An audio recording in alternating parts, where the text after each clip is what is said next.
एक छोटे से सुंदर गांव में सिया नाम की एक प्यारी सी लड़की रहती थी।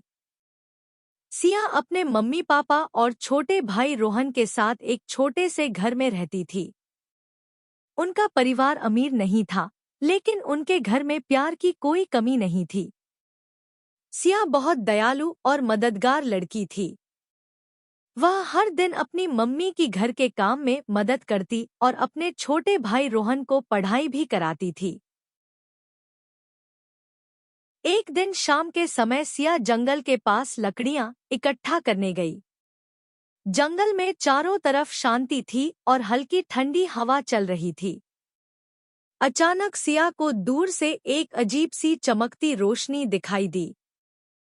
पहले तो सिया थोड़ी डर गई, लेकिन फिर हिम्मत करके वह उस रोशनी के पास गई। जैसे ही सिया पास पहुंची, अचानक उस रोशनी से एक सुंदर सी परी प्रकट हुई। उस परी के चमकदार पंख थे और उसके आसपास जादुई रोशनी चमक रही थी। परी मुस्कुराकर बोली, सिया, मैं तुम्हें कई दिनों से देख रही हूँ।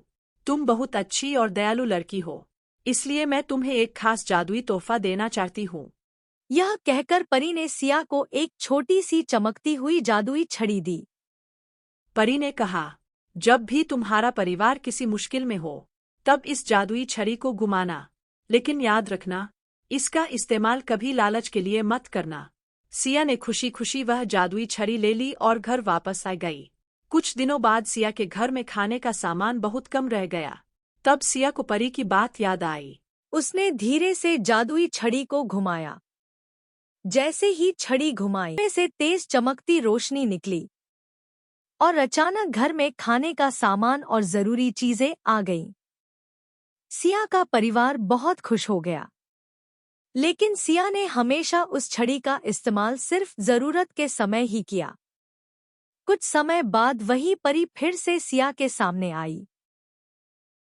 परी ने मुस्कुराते हुए कहा, सिया, तुमने मेरी जादुई छड़ी का सही इस्तेमाल किया है।